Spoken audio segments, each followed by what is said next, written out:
Good afternoon, Bill. Good afternoon, Florent. How are you? I'm doing great. It's 60 degrees in the city. We have to layer up here. 92 here in Charlotte, so hot and steamy. Hot and steamy. All right, well, let's talk about something which is really cool and that a lot of people await, that the Q2 2026 state of the US fast charging industry. That's our quarterly report. We're excited to deep dive into some of the numbers. I'm Florent Breton, the co-founder and CEO. Bill? And I'm Bill Ferro, the co-founder and chief data officer at Paren. All right, let's get into the data. We're going to talk about the charging infrastructure expansion. Once again, every quarter we'll look back and we love to see how much we've been growing. And these are the numbers of total ports added last quarter and also like a review of the last 4 or 5 quarters. You want to walk us through this, Bill? Yeah, the frequent visitors of our report will know that this is roughly 10% below the deployment for 2025 in Q2 and about 9% below the first half of last year when you compare year over year. But when you peel back the onion and you start to see that, first thing first, Tesla has, as usual, an outsized impact, right? Their port deployment year over year, quarter over quarter, was down about 19%. And their average port per station went down, I think, from 15 last year to around 12 this quarter. And what we also see is that Rivian had some growth last year that they don't have this year. So we have these different makeup of what's happening in the fast charging market for this quarter. And there's really a couple of different factors for that. I think that's on the next slide. All right, let's get to the next slide. The next slide is mostly about, where these 806 stations have been rolled out across the US. So we have manually pinned every single station on the map. No, that's actually because we have the lat long and the exact address of every single one of these stations. And we decided to color them just to show you, where they are located. So Bill, walk us through these 806 new stations. What is that chart and map telling us? Yeah, so we mapped them out urban versus rural, and we actually use the US Census data to determine what is a metropolitan statistical area. And if anybody wants more information, they can always contact us and we can give them the detail. But effectively, you see in this map the typical coastal focus along the West Coast, along the northern part of the East Coast, as well as the southern part around Florida. What you also see, if you look at Wisconsin and Minnesota, if you could find them on the map in the north central, as well as in Texas and Georgia, you see an expansion there. And that's something of what I call the NEVI effect, in that the NEVI build out, which we really haven't been talking about a lot, is been focused on those key states this quarter, as has some of the key industry focus. So there's a lot of really interesting things that continue to happen. While the numbers may not be as high as they were last year, there's still some really good depth that we've gone into in our full report as to how the data spins out.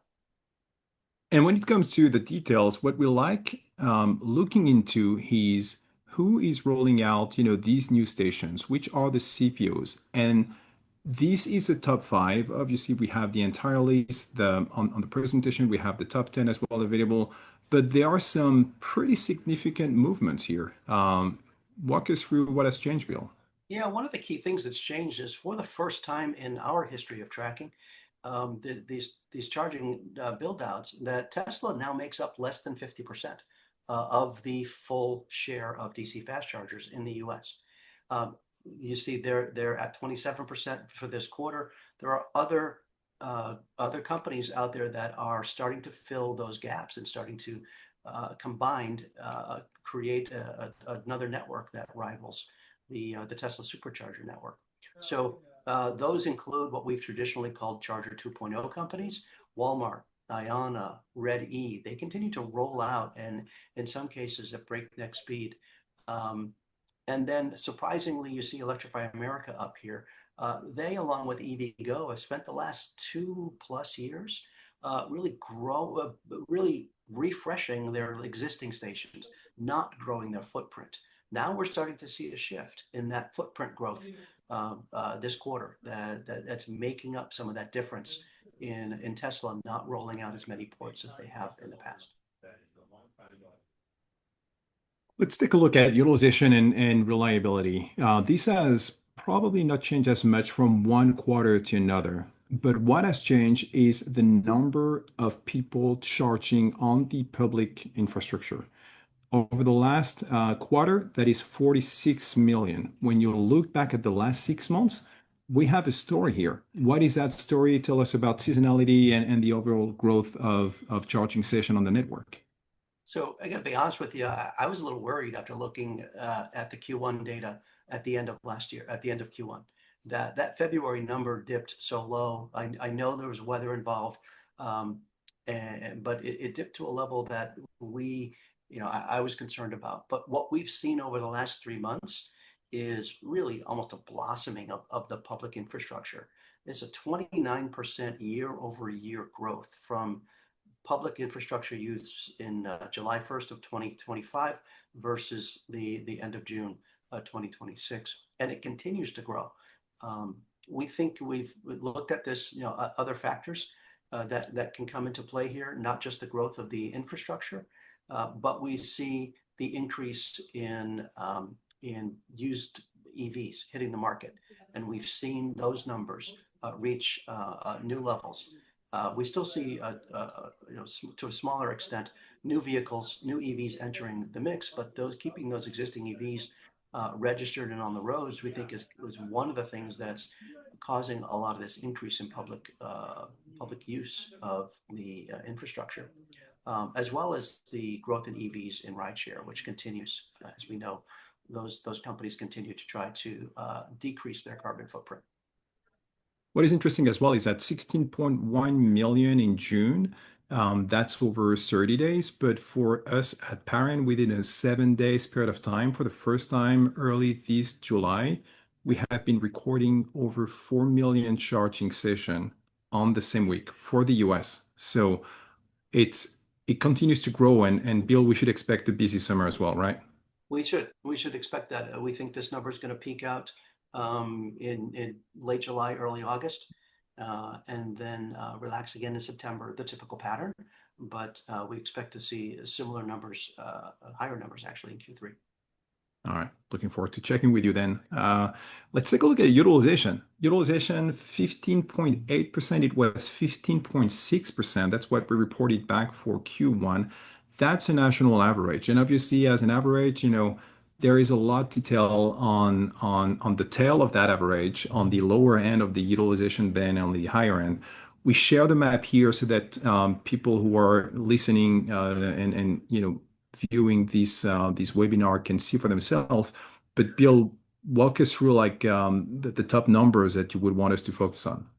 So we know that some of our readers will do this, so I'll save you a little bit of time. But if you take the map from Q1 and the map from Q2, and you look at Texas, Florida, and Georgia, you will see one of the key things that I want to call out here, and that is we have these southern states where utilization is growing, where new stations are being put in place, where they're all either growing or approaching 20%, especially as compared to where they were in Q1 and where they were this time last year. So there is a whole lot of really good activity going on in this southeast region.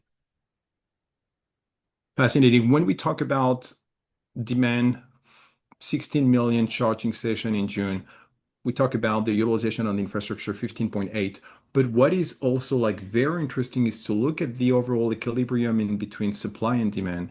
And we have that visual, which is really helping everybody understand, are we striking a balance in between supply and demand? So what we are seeing here, Bill, is a distribution of session volume over the last 12 months, along with the average sessions per port per month. Walk us through these two numbers. Yeah, and this continues to be one of my favorite charts. And if you look all the way over to the left, you see that the sessions per port actually peaked above the volume in the summer of 25. And we considered that to be more of a stress event, that the infrastructure had not yet been built out enough to handle the stress of of where the vehicles needed to charge at that time, or when they needed to charge, or how much they needed to charge. Now, fast forward to Q2 of this year, and we see that the even though the growth, there's a tremendous amount of growth in the use of the public infrastructure, the sessions per port, because the infrastructure has grown so much, that's actually down, or relative to the amount of charging sessions, it is in a really good position, that we think it's in a healthy position right now based on historical look at this chart. And we think the infrastructure is prepared, well prepared actually, for the upcoming summer driving season. We will see an increase in usage, of course, but we also see an increase in ports. We think it's well positioned. Very good. So the infrastructure is not ahead of demand right now. That's what we are hearing, and it continues to grow hand in hand with the supply and demand continues to grow like hand in hand. So that's a pretty reassuring for people out there building the infrastructure, Agreed. and also for drivers as well. Let's talk about pricing. We've talked about summer, like we are at the beginning of the summer. A lot of people are going to be on the road, thinking about the cost of traveling. It's been in everybody's mind since the beginning of the year, especially for anyone owning an ICE, a gas vehicle. Let's talk about pricing for EV. Where are we standing, and how is that number that we are seeing here comparing to where we were earlier? Yeah, and pricing continues to remain very consistent. We actually had to go to a third decimal place in order to see any movement here, and it gone up year over year around 3%, which is relatively in line with inflation. But that's across 12,000 or more charging stations across the U.S. When you really start to break this down, you see some interesting information, and three key facts I would just bring out here. Number one, on average, Tesla has actually been raising prices for the Tesla vehicles and those on their monthly plan. So we call that the members rate. That has been going up slightly over the last several months. On the flip side, we saw Electrify America with a major event in June, where they flipped a lot of their stations from fixed pricing to time of use. And what that actually does is it lowers the cost of travel, or lowers the cost of charging for many drivers. If you can plan to charge outside of those Peak hours. the key peak hours, you can actually save a lot of money and reduce the total cost of travel. And then the third piece is we continue to see networks like Iona and Mercedes-Benz blanket advertising and rolling out holiday event special pricing that sometimes 20 to 30 cents per kilowatt hour below what you see on the averages here. So again, all good news for those drivers for the summer who tend not to use the public networks frequently, and then for those who do use it frequently, there are many more options and many more much more capability to save money on your travel. That is indeed a very good news. A few takeaways, for this presentation. The number one is that the infrastructure rebounds from Q1 in Q2. We see more charging ports being rolled out. Bill has been walking us through, the drivers behind that growth and who is actually rolling more stations from Q1 into Q2. The other thing is that utilization holds steady. We've talked about 15.8% being the national average. It was 15.6% as a national average the previous quarter. So this is very much like a stable environment where supply meets demand. And the good news as well that we've just talked about is that pricing does evolve. We have to go to three decimals to show you that it's evolving, but within a very narrow band. The ways, to keep on finding and reading about these numbers, and we have much more, right, Bill? On the full presentation deck that we have, I think we have 25 pages maybe, or and a couple of new slides, I think. And a couple of new slides. You're right. Yeah. We've been extremely happy to give the floor to two industry experts in the US and in Canada. And in the US, we have our former chief analyst, Laurent McDonald, who is sharing his perspective on the Q2 numbers. So go on the website, Paren app, find the report section within the Insight menu at the top. Download the report, it's free. We feel that there is a great sense of responsibility for us to share that information with everybody. Go out there. If you want to work with us, We have live information across 98, 99% of the DCFC ports in the US. We can work with you to provide that information live. We also have self-serve tool and an API available along with flat files. So, Bill, it was a great quarter. We're looking forward to a busy summer and connecting again in Q3. Looking forward to seeing how the summer travel holds up. Thank you so much, Bill. Thank you. Bye.